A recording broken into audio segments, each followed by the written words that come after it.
Hello and I welcome you all to Abhyas agri academy. अब passages में बहुत मेहनत करता हूँ लेकिन फिर भी आंसर्स नहीं आते हैं। 8 बार 10 बार पढ़ लेता हूँ फिर भी समझ में नहीं आता। ऑल दो 8 बार 10 बार में भी अगर समझ में नहीं आता फिर तो दिक्कत है, ठीक है, और ज़्यादा मेहनत करने की ज़रूरत है। तो मोटा मोटा बात यह है कि आप पैसेज सॉल्व करते हो, पैसेज पढ़ते हो, लेकिन आपको कुछ भी समझ में नहीं आता। उसका सबसे बड़ा रीज़न ये है कि आप रीडिंग नहीं लगाते हो इंग्लिश की, है ना। जैसा कि मैंने शुरू में ही कहा था, जब मेरा पहला वीडियो इस चैनल पर डाला था तो मैंने आपको कहा था कि डेली न्यूज़पेपर पढ़ना है, जो कि आप नहीं कर रहे होगे, मुझे पूरा भरोसा है, ठीक है। इसीलिए आपसे 4 बार 6 बार पढ़ने में भी पैसेज आपको समझ में नहीं आता। और आपको भी पता है कि अगर आपको सिलेक्शन लेना है IBPS के किसी भी एग्जाम में तो आपका कॉम्प्रिहेंशन अच्छा होना बहुत ज़्यादा ज़रूरी है, ठीक है। क्योंकि चलो आप कट ऑफ तो निकाल लोगे ग्रामर के थ्रू, लेकिन अगर आपको स्कोर अच्छा करना है तो फिर आपको पैसेज अच्छे से आना चाहिए, करना है ना। AFO में तो चलो ठीक है, कट ऑफ निकालना है, लेकिन अगर आप लोग PO VO भी टारगेट करते हो तो फिर आपको कॉम्प्रिहेंशन आना चाहिए। अब देखिए, सबसे पहली चीज़ आपको क्या करना है, स्टेप वाइज हम चलेंगे, है ना। सबसे पहला स्टेप आपका होना चाहिए क्या, डेली रीडिंग। आपको डेली रीडिंग लगानी है न्यूज़पेपर की 40 मिनट्स। अच्छा, न्यूज़पेपर ही क्यों पढ़ना है, कुछ लोग कहते हैं कि कॉमिक्स पढ़ लो और ये मैगजीन्स पढ़ लो इंटरेस्टिंग और ये दिस दैट। देखो, ऐसा है कि मैगजीन में वो चीज़ नहीं होती है। मैगजीन में एक कहानी मिल जाएगी तुम्हें, या कोई और कॉमिक पढ़ोगे तो कहानियाँ मिलेंगी, तुम्हारे पेपर में कहानियाँ नहीं आती हैं।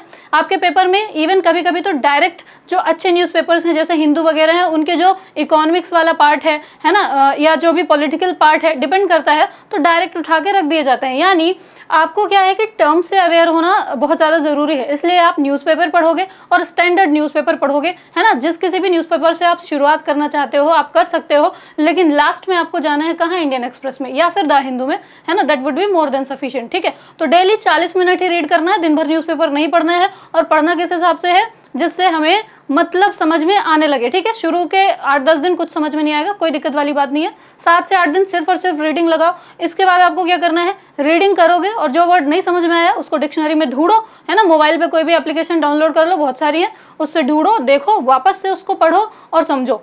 तो ये हो गया आपका पहला स्टेप। दूसरा स्टेप आपको क्या करना है, देखो, अगर आपको बहुत अच्छे से मतलब समझ में आने भी लगता है ना कॉम्प्रिहेंशन का, फिर भी आपको बैंक के पेपर सॉल्व करना, आई मीन IBPS के या किसी भी एग्जाम के पेपर सॉल्व करना मुश्किल होगा। उसका रीज़न ये है कि कोई भी एग्जाम जो है वो अपना एक स्पेसिफिक पैटर्न रखता है ना। अगर आपको पैसेज का मतलब समझ में आ गया है, इट डजंट मीन कि आप सही समय पे आंसर कर लोगे। आंसर तो कर लोगे ऑब्वियसली, लेकिन सही समय पे कर लोगे ऐसा ज़रूरी नहीं है। तो उसके लिए क्या करना है, सबसे पहले आपको समझना पड़ेगा कि IBPS क्या है, किस तरीके के, किस पैटर्न के वो पैसेज देता है और उसमें क्वेश्चन का पैटर्न क्या होता है ना। तो उसके लिए आपको क्या करना है, IBPS ने जितने भी पेपर लिए हैं, है ना, आप एक काम करना, PO मेंस छोड़ देना। अगर आप PO नहीं कर रहे हो प्रिपेयर, सिर्फ और सिर्फ AFO कर रहे हो, आई मीन जो एग्रीकल्चर के एग्जाम है, तो उसके लिए आपको क्या करना है, IBPS के जो भी पिछले 6 साल तक के पेपर हैं, है ना, including clerical and PO prelims, आपको वो सारे के सारे सॉल्व करने हैं। SO तो ऑब्वियसली करना ही करना है, प्रीवियस ईयर, ठीक है। तो ये चीज़ आपको करनी है। अच्छा, अब उसमें भी पैसेज आपको समझ में नहीं आएगा,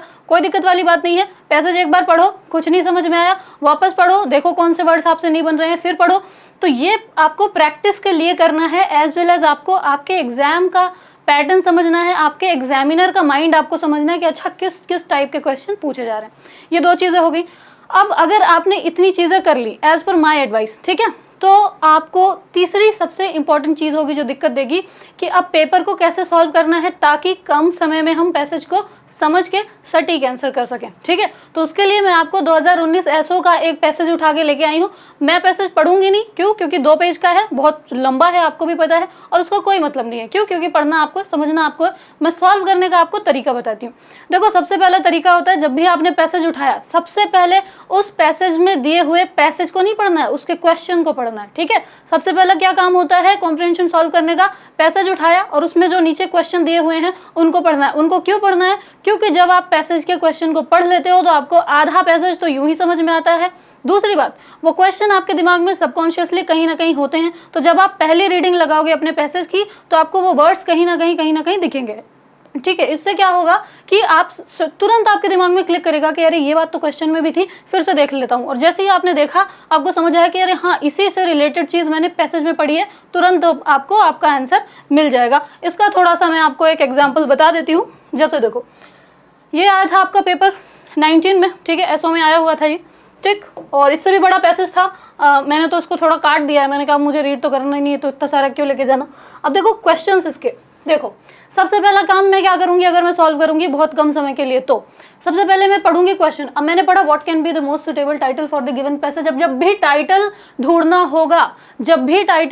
होगा, मैं बता रही हूँ ना कि प्रीवियस ईयर क्यों सॉल्व करना है, क्योंकि सॉल्व करने का तरीका आना चाहिए। नॉलेज से नंबर नहीं आते, नॉलेज से नंबर आते हैं पर उतने नहीं आते जितने चाहिए, ठीक है। तरीका आपको पता होना चाहिए, ठीक। चलो, तो सबसे पहले आपको क्या करना है कि जैसे मैंने ये क्वेश्चन पढ़ा कि what can be the most suitable title for the given passage, यानी पैसेज के लिए टाइटल बताना है, तो सबसे पहले मैं चारों को पढ़ूंगी। How to control talent attrition, causes of talent attrition, importance of talent retention, a very crucial challenge for corporate world and none of the above। तो none of the above तो कट ही जाएगा, टाइटल तो हमें चाहिए ही है, ठीक है। Title तो चाहिए पर जरूरी नहीं है कि टाइटल यहाँ पे हमें मिले जाए, ठीक है। तो सारे ऑप्शंस कंसीडर करना है। आपने ये चीज पढ़ ली। अब जब आप पैसेज पढ़ोगे तो आपको उसकी टोन समझनी पड़ेगी, और जैसे ही आपने टोन समझी और चारों ये ऑप्शंस आपके दिमाग में रहेंगे कि अच्छा मैंने ऐसा ऐसा पढ़ा था तो क्या हो सकता है, फिर अब जब आप सॉल्व करने इस क्वेश्चन को आओगे ना, आप बेहतर तरीके से सॉल्व कर पाओगे, ठीक है। क्यों? क्योंकि आपको एक जनरल आइडिया मिल गया था इन चारों टाइटल्स का, ठीक। उसके आगे देखिए आप, देखो नेक्स्ट हमारा क्या कह रहा है कि which of the following is most similar to the word cognizant. अब आप जैसे यहाँ पे आपने क्वेश्चन में कॉग्निजेंट देखा, जब आप पैसेज पढ़ रहे होंगे ना, तुरंत अगर कहीं भी आपको कॉग्निजेंट दिखेगा तो सबसे पहले आपके दिमाग में आएगा कि अरे कॉग्निजेंट तो मेरे किसी क्वेश्चन में भी है, और सट से आपको क्वेश्चन में आना है, देखा अच्छा कॉग्निजेंट पूछा है, वहां पे कॉग्निजेंट हमें मिल ही गया है पैसेज में, बस तुरंत टिक करो और निकल जाओ आगे, ठीक है। यानी आंसर टिक करो और आगे निकल जाओ। उसका रीजन बताती हूँ, इतने बड़े बड़े पैसेज हैं, वो कितना भी ज्ञानी हो, कितनी भी अच्छी अंडरस्टैंडिंग हो, याद ही नहीं रहेगा, क्योंकि आपके पैसेज का मतलब हर पैराग्राफ में बदलता है, ठीक है। आपका पैसेज जितना बड़ा होता है तो इतने में अलग मतलब है, इतने में अलग, इतने में अलग, पूरा भूल जाता है। तो सॉल्व करने का बेस्ट तरीका होता है क्वेश्चंस के थ्रू, ठीक है। नेक्स्ट देखो, मैंने कहा कि which of the following is most opposite in the meaning to the word attrition. अच्छा चलो अपन थोड़ा थोड़ा सा सीखते भी चलते हैं ना, मेथड सीखने की के साथ साथ अपन थोड़ा सीखते भी चलते हैं। कॉग्निजेंट का मतलब क्या होता है? कॉग्निजेंट का मतलब होता है फेमिलियर, ठीक है, फेमिलियर, ठीक।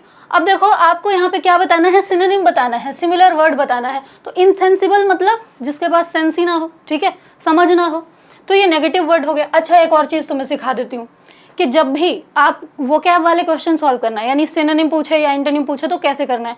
मान लो कि मुझे वर्ड्स नहीं पता है मैम, अब सारे वर्ड तो याद करके नहीं जा सकता हूँ, फिर क्या करूँ? तो आपको क्या करना है कि टोन समझनी है। जैसे कॉग्निजेंट का अगर आपको मतलब पता है तो इन चारों को देखना, अभी मैं इनकी टोन से कैसे इनको एलिमिनेट कर दूंगी, ठीक है। दूसरा आप देखो, दूसरा होता है ऑब्लिवियस। ऑब्लिवियस का मतलब होता है कि जिसको दुनियादारी का कुछ पता ही ना हो, उसके आजू बाजू में वातावरण में क्या चल रहा है उसको कुछ भी नहीं पता। तो ये भी आपका कैसा वर्ड हो गया? नेगेटिव वर्ड हो गया, ठीक है। इसके बाद अनविटिंग। अनविटिंग मतलब इसको काम वाम कुछ करना ही नहीं है ना, किसी भी कार्य करने की कोई इच्छा नहीं है इसके पास, ये नेगेटिव है, ठीक। लेकिन ये जो वर्ड था हमारा कॉग्निजेंट, ये तो पॉजिटिव था और इसका सिमिलर भी पॉजिटिव ही होगा, तो conscious is your correct answer, ठीक है। ये तरीका एक आपका सॉल्व करने का हो सकता है ना।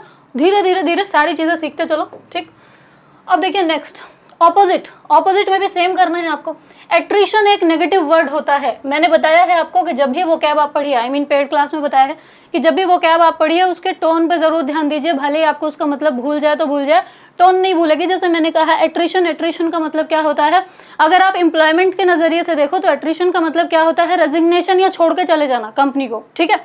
अब एट्रिशन का ऑपोजिट क्या हो सकता है देखना, अभी ऑप्शंस में जाना, ठीक है। तो corrosion, waste, buildup, reduction. Reduction मतलब होता है कमी, ये नेगेटिव वर्ड है। Waste, waste is a negative word, waste मतलब बर्बाद होना, वो भी नेगेटिव है, ठीक है। कोरिजन, क्षरण, ये भी बर्बाद, आई मीन देखो डिफरेंस इनका बहुत ज्यादा है, ठीक है, आपस में, लेकिन टोन कैसी है? नेगेटिव है, ठीक।